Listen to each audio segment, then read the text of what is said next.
Over on BBC iPlayer, we have a second comedy series for you. This one arrived on Monday, the 8th of July.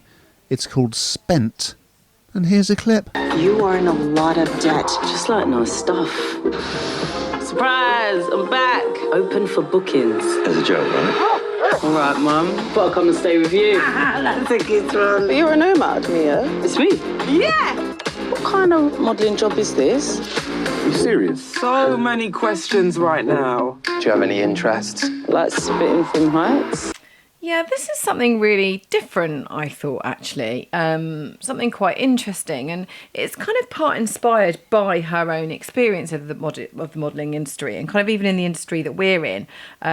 It's fairly throwaway, isn't it? You know, 1 minute you can make lots of money as a celebrity or as a model or what have you, and you know, everyone wants you, and literally, you know, fall off a cliff, if you like, and not have any work at all. And suddenly it's just done.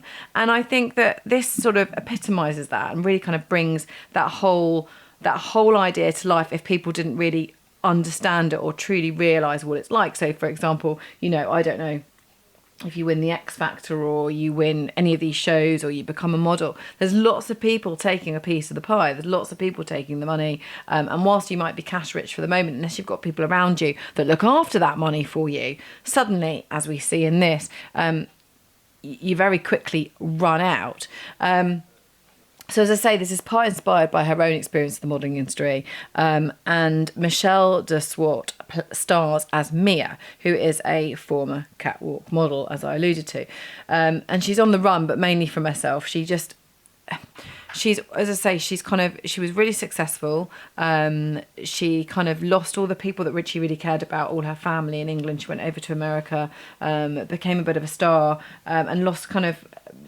just didn't bother with her family, didn't bother with her old friends. She'd moved on to bigger and better things, or so she thought.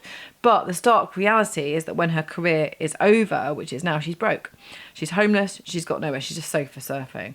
And you see the real come down. This person spent a lot of time trying to make herself look an awful lot younger. It's in a world where, you know, your looks are everything. Of course they are, you know, that's the most important thing, and that's very superficial, and there's no one really around her that really cares to really protect her, I suppose, because she walked away and thought she was bigger and better than everything, spending huge amounts of money when she had loads of money on, you know, lunches and jewellery and just completely ridiculous things that's not going to keep a roof over her head.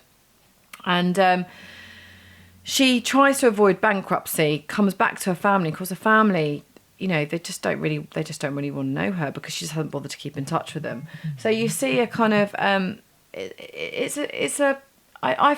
personally found what I've seen of it very interesting, because I just think it sums up so many people's lives and shows how quickly you can have everything and then it all be taken away in, you know, mere moments. And you see some real kind of rebuilding of friendships. You see some family drama and how that can be rebuilt. And so there's some really interesting, I think, dynamics and themes, I suppose, that run through it. Ageism being one of them in that industry, the modelling industry, of course, you know.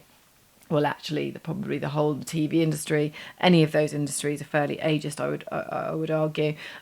Mental health in those situations, the drugs available, that totally different life that you and I perhaps have a snapshot into more than most, given the industry we work in, but not nearly as much as somebody who's actually in it. So, I personally found it really quite interesting. What did you think, Ian? I did like it. There have been a lot of comedies in recent years about sort of young women whose lives are kind of going off the rails. Fleabag, I guess, in particular.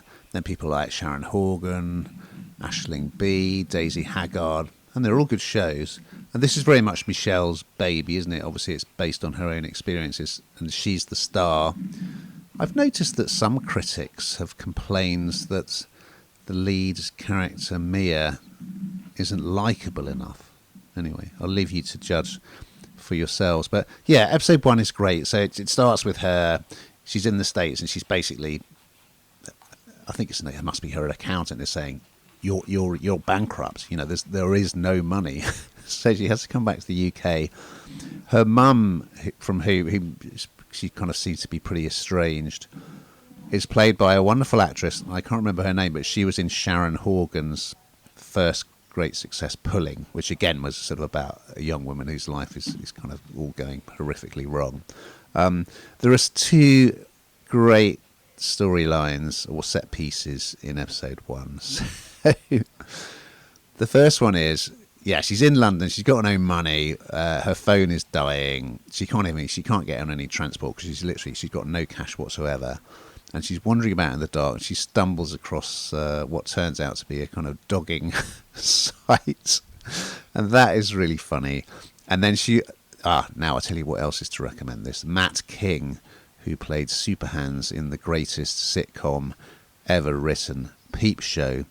Well, he's in this as a sort of modelling agent who gives her a job reluctantly, and the job turns out to be working for this woman who has 2 Dalmatians that she absolutely dotes on. Anyway, I'm not going to reveal what happens, but it kind of pans out in the most, very funny and very unlikely way. So there are all these kind of bizarre scenarios that crop up as she's sort of wandering through London trying to find somewhere to stay. But I think it's really original. It's well written, it's well acted, it's very funny, and I think it is a bit different. So yes.